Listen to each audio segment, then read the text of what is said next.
Hello दोस्तों, मैं आर्यन सिंह आपका स्वागत करता हूं आपके अपने channel Galaxy classes of physics पर।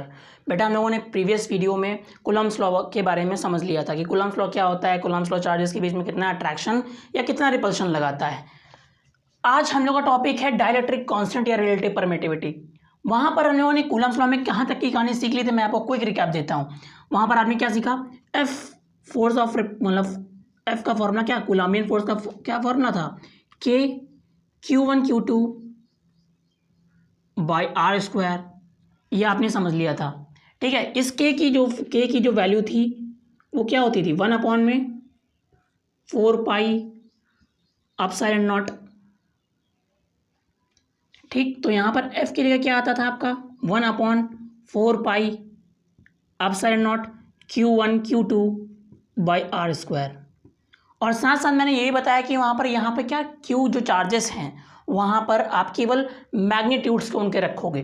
तो यहाँ पर K क्या है, 1/4 पाई एप्सिलॉन नॉट, इसकी भी वैल्यू खुद में होती है, क्या होती है, 9 × 10⁹ न्यूटन मीटर स्क्वायर पर कूलम स्क्वायर। बेटा, ये मैंने आपको यूनिट कहाँ से प्रीवियस वीडियो में समझा दिया है। अगर आपको ये समझना है तो पहले वाले वीडियो में जाएँ, हमारी प्लेलिस्ट पूरी पड़ी हुई है, वहाँ से सीख कर आएँ। ठीक है, तो 1/4 pi epsilon Q1 Q2 by square. और यहाँ पर जो K था इसको डाइलेक्ट्रिक कांस्टेंट कहते हैं। ठीक, एप्सिलॉन नॉट जो है, ये जो एप्सिलॉन नॉट लिखा हुआ है ये क्या है, परमिटिविटी ऑफ फ्री स्पेस। बेटा, इसका मतलब क्या है, इस वाले वीडियो में लोग यही समझेंगे। परमिटिविटी, इसका मतलब क्या है, परमिटिविटी ऑफ फ्री स्पेस, ये कहाँ से है, क्या है इसका मतलब। अच्छा, आपको ये समझ में आ रहा होगा, परमिटिविटी का मतलब किसी चीज़ को परमिट करता होगा। परमिटिविटी मतलब परमिट, कितना परमिट, है ना, ये चीज़ समझ में आ रही होगी। तो बेटा, अब मैं आपको कुछ ऐसा ही समझाने वाला हूँ, इसको तब तक आप नोट करें, मैं इसको फिर रफ करूँ फिर आगे बढ़ूँ। हो गया, हो गया, ठीक है। अब थोड़ा समझने की कोशिश करना। मैं इसको एक कहानी समझाता हूँ। अच्छा, आपके घर में मान लो गेस्ट आए हुए हैं, ठीक है, गेस्ट आए हुए हैं, मेहमान आए हुए हैं, वो घर में मिठाई लेकर आए, स्वीट्स लेकर आए। ठीक, स्वीट्स लेकर आए, जब वो मिठाई लेकर आए उन्होंने आपके हाथों में थमाई। ठीक, आपके हाथों में थमाई, और आप भाई साहब अपने घर में, आपके अपने किचन में गए, है ना। किचन में जाते ही आपने पन्नी खोली और यहाँ पर मिठाई क्या की, मसक दी, यहाँ पर मिठाई मसक दी। ठीक है, यहाँ पर मिठाई आपने क्या किया, मसक दी। अच्छा, मसक दी, चुप्पे से कोने में जाकर कोने में आप गए, किचन गए, आराम से धीमे से पन्नी खोली और निकाल के खा ली। कितनी बढ़िया। अच्छा, एक बात मैं आपसे पूछूं कि आपको कहानी सुनने से मज़ा आता होगा कि चलो आज कहानी सुनने को मिल रही है। तो क्या हुआ, गेस्ट आपके घर में आए, मिठाई लेकर आए थे, इन्होंने आपको स्वीट्स दिए, आप अपने किचन में गए और वहाँ पर धीमे से आपने मिठाई जाकर कोने में पन्नी खोली, आराम धीमे से लपका दी। अब आपकी मम्मी आ गई, आपकी मम्मी ने कहा कि ओए उधर जाओ और तुरंत अपने गेस्ट के सामने एक प्लेट लो, उसमें मिठाई रख कर खाओ जाके, यहाँ नहीं खाते, गंदी बात होती है। तो जब आप अपने गेस्ट के सामने थे तो वहाँ पर मिठाई खाने में क्या हो रही, दिक्कत हो रही थी, मिठाई खाने में आपको दिक्कत हो रही थी। मतलब खा तो ले रहे थे तब भी, लेकिन अब दिक्कत हो रही थी, क्योंकि वहाँ पर क्या है, आपका पूरा गेस्ट बैठा हुआ है, पूरे गेस्ट हॉल में आप हो, वहाँ पर गेस्ट आए हुए हैं। अच्छा, इस कहानी से मैं आपको बस इतना समझाना चाहता हूँ कि आप जब मिठाई मिली थी आपको, आप किचन में गए थे, आराम से खा ले रहे थे। जब अपने गेस्ट हॉल में गेस्ट के सामने खाने गए तो वहाँ पर खाने में दिक्कत हो रही थी। अच्छा, मेन चीज़ क्या थी, आप मिठाई क्यों नहीं खा पा रहे थे, क्योंकि आप अपने गेस्ट के सामने थे, आपके ऊपर सराउंडिंग का इफेक्ट पड़ रहा था, वातावरण का इफेक्ट पड़ रहा था, कि जब आप अकेले थे तो आराम से धीमे से गए खा लिया, जब अपने गेस्ट के सामने थे तो आपने धीमे धीमे खाई। अच्छा, अगर आप यहाँ भी खाने लगते तो गेस्ट वाले समझते एकदम खौड़ है इनका लड़का, तो अगर वो चीज़ ना सुनने को मिले आपको तो बढ़िया है, तो इसीलिए आप आराम आराम से खा रहे थे। तो मतलब केवल समझाने का मतलब इतना सा था कि आपके ऊपर सराउंडिंग का इफेक्ट पड़ रहा था, जिसकी वजह से आप मिठाई नहीं खा पा रहे थे। अब यही चीज़ें चार्जेस के साथ होती हैं। जब तक चार्ज आपका एयर में रहता है तो वहाँ पर फोर्स लगाएगा कुछ, और जब चार्ज किसी मीडियम में ले जाओगे तो वहाँ पर उसकी फोर्स क्या होगी, कम या ज़्यादा हो जाएगी। मतलब मान लो किसी मीडियम में आ जाएंगे तो उसके ऊपर जो फोर्स होगी वो कम या फिर ज़्यादा होगी, ज़्यादा या कम होगी। और यहाँ पर भी फोर्स जो है उस फोर्स के कंपैरिजन में। तो समझ में आई बात इतनी। अगर आपका चार्ज है अगर उस चार्ज को एयर में रखोगे तो कुछ फोर्स लगाएगा।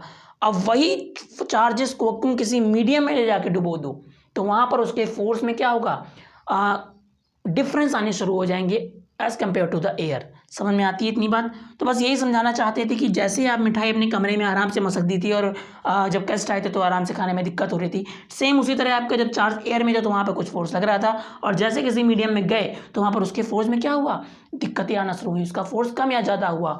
तो रिलेटिव परमिटिविटी को आप ये नहीं कह सकते कि, ये भी तो कह सकते हो कि आपका रिलेटिव परमिटिविटी क्या होता है, किसी भी मीडियम में किसी चार्ज को जब ले जाते हैं तो वो मीडियम उस चार्ज को कितना फोर्स परमिट करेगा उसे ही रिलेटिव परमिटिविटी कहा जाता है। समझ में आया। जब आप किसी चार्ज को किसी मीडियम में ले जाते हो तो वो मीडियम उस चार्ज पर कितना फोर्स परमिट करेगा उसे ही परमिटिविटी कहा जाता है। समझ में आई इतनी बात। मैं आपको एक रिप्रेजेंटेशन के थ्रू बताता हूँ।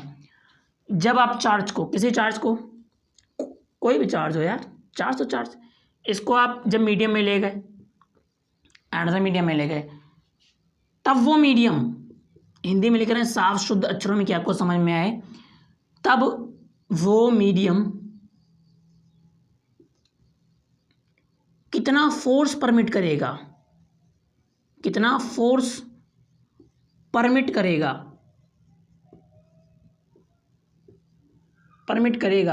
इसे ही परमिटिविटी कहा जाता है। आया समझ में। इसे ही परमिटिविटी कहा जाता है कि जब आप किसी चार्ज को, जब आप किसी दो चार्ज होंगे बेटा तभी उनके बीच में फोर्स लगेगा। समझ में आ रहा है। जब आप कभी दो चार्जेस को, एक ये चार्ज है एक ये चार्ज है, इसको जब किसी मीडियम में ले जाओगे तो वो मीडियम कितना फोर्स परमिट करेगा, इसे ही परमिटिविटी कहा जाता है। तो इतना आप नोट करें, परमिटिविटी का मतलब आपको समझ में आ गया कि किसी मीडियम की परमिटिविटी होती क्या है, ये समझ में आ गया। अब इसका थोड़ा फॉर्मूला समझ लेते हैं। आपने इसके नाम को तो समझ लिया अच्छे से, अब इसका फॉर्मूला भी समझ लो तो पूरी कहानी समझ में आ जाएगी। तो मान लो आपका फोर्स क्या है, फोर्स आपका एयर में F इज इक्वल में, अच्छा डायइलेक्ट्रिक कांस्टेंट समझते हो ना कि K होता है, रिलेटिव परमिटिविटी एप्सिलॉन नॉट होती है, उसके बारे में कहानी समझ लो। फोर्स आपका क्या था, 1/4 pi epsilon nought Q1 Q2 by R² air में। आपके दो चार्जेस के बीच जब दो चार्जेस एयर में रखे तो वहाँ पर फोर्स कितना है, 1/4 pi epsilon nought Q1 Q2 by R²। Epsilon not क्या है, relative permittivity in free space या एयर या वैक्यूम। ठीक है, ये परमिटिविटी आप क्या है, रिलेटिव परमिटिविटी आपकी एयर या फिर वैक्यूम में है तो वहाँ पर एप्सिलॉन नॉट लिखोगे। जब आपका फॉर्मूला एयर या वैक्यूम में होगा तो वहाँ पर उसका फॉर्मूला एप्सिलॉन नॉट के टर्म में ही आएगा, फोर्स का फॉर्मूला एप्सिलॉन नॉट के टर्म में ही आएगा। अब जब आप इन्हीं दो चार्जेस को ये सब कहानी कैसे चल रही, दो चार्जेस के बीच में, ठीक है, ये दोनों चार्जेस में थे, अभी तक एयर में थे। अब यही दो चार्जेस को आप जब किसी मीडियम में ले जाओगे, किसी अनदर मीडियम में ले जाओगे, ठीक, किसी मीडियम में लेकर गए, अभी एयर में थे अब मीडियम में आएंगे, तो इन दोनों के बीच में जो फोर्स होगा वो क्या होगा, 1/4 पाई एप्सिलॉन हो जाएगा। वहाँ पर क्या था, एयर के लिए रिलेटिव परमिटिविटी लिखी थी, यहाँ पर कोई दूसरा मीडियम आ गया जिसकी वजह से वहाँ पर अब एयर वाली परमिटिविटी आप नहीं लगा सकते, यहाँ केवल ई एप्सिलॉन रहेगा। तो यहाँ क्या हो जाएगा, Q1 Q2 by R² in medium, यहाँ पे मीडियम में था तो समझ में आया। जब आपका एयर था तो फॉर्मूला एप्सिलॉन नॉट, जब यहाँ पे मीडियम आया तो यहाँ पे फॉर्मूला केवल एप्सिलॉन। अब अगर इन्हीं दोनों चीज़ों को आप क्या कर दो, डिवाइड कर दो, दोनों इक्वेशन को डिवाइड करोगे तो यहाँ से F कट जाएगा, Q1 Q2 by R² cut जाएगा, बचेगा कितना, F force in air, force in medium, इन दोनों के डिवीजन में क्या बचेगा, इक्वल में जब आएगा तो क्या, 1/4 पाई एप्सिलॉन नॉट अपॉन में 1/4 पाई एप्सिलॉन, केवल इतना ही बचेगा, बाकी सब क्या हो जाएगा, कैंसिल हो जाएगा, आपका कैंसिल हो जाएगा, इतनी चीज़ बची। अब जब इसको पलटोगे ऊपर ले जाओगे ये नीचे आ जाएगा तो यहाँ से 1/4 पाई भी कटेगा तो फाइनली कितना आएगा तुम्हारा, 1/4 पाई एप्सिलॉन नॉट, नीचे 1/4 पाई एप्सिलॉन नॉट, यहाँ है ये, इतनी से सामने आती है। अरे यार सीधी बात, 1/4 पाई 1/4 पाई कैंसिल, तो ये जो अपॉन में ये चीज़ ऊपर चली जाएगी, जो इसके अपॉन में चीज़ नीचे आ जाएगी, तो क्या हो जाएगा एप्सिलॉन अपॉन एप्सिलॉन नॉट। समझ में आता है? समझ में आता है? इतनी चीज़ समझ में आता है बच्चा? यही आपका क्या है, डाइलेक्ट्रिक कांस्टेंट या फिर रिलेटिव परमिटिविटी। समझ में आया? समझ में आया? इतनी चीज़ आप नोट करें, फिर मैं आपको समझाता हूँ कि इसका मतलब क्या है, इसको डिफाइन कैसे करोगे। ये भी कह सकते हो द रेशियो ऑफ ई या फिर epsilon upon epsilon nought is called relative permittivity of the medium. आती है बात समझ में? यहाँ से आपको एक नया फॉर्मूला मिल गया है, epsilon upon epsilon nought is equal में के।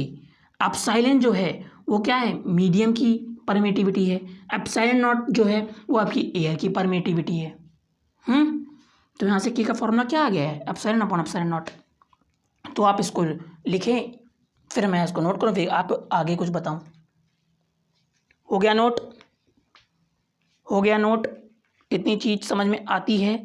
मैंने आपको बताया the ratio of the permittivity of the medium to the permittivity of the free space is called relative permittivity of the dielectric constant. अरे रिलेटिव परमिटिविटी या फिर कहो dielectric constant, इतनी समझ में आती है?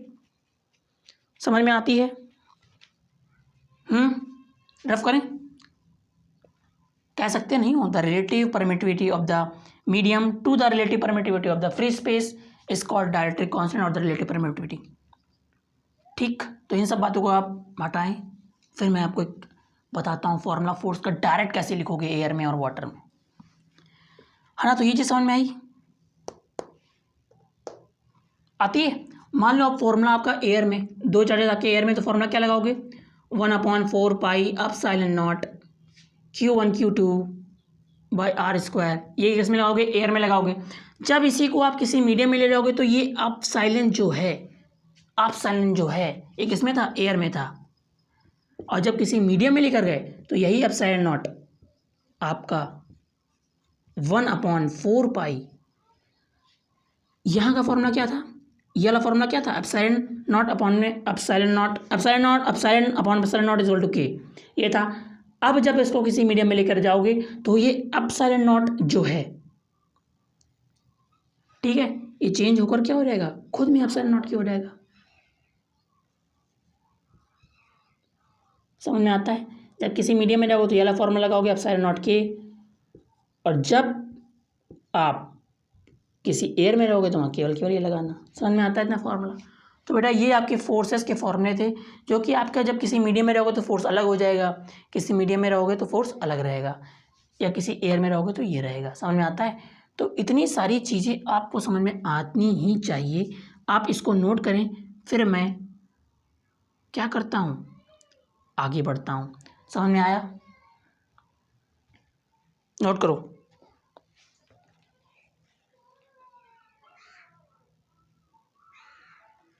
नोट करिए। तो समझ में आया इतनी सारी बातें? तो यही थी आपकी डाइलेक्ट्रिक कांस्टेंट रिलेटिव परमिटिविटी, कि आपका कि भी कोई भी मीडियम कितना परमिट करेगा, कितना फोर्स लगता है ना। इसका फॉर्मूला मैंने आपको बता दिया, epsilon upon epsilon nought is equal to K. जब आपका एयर में रहेगा तो वहाँ पे फॉर्मूला क्या है, 1/4 pi epsilon not Q bye square. जब किसी मीडियम में चले जाओगे वहाँ पे फॉर्मूला एप्सिलॉन नॉट बदल के एप्सिलॉन नॉट के हो जाएगा, क्योंकि आपका मीडियम बदल गया है। इतनी सारी चीज़ें समझने के बाद हम लोग फिर मिलेंगे एक नेक्स्ट वीडियो में। तब तक के लिए be happy and take care.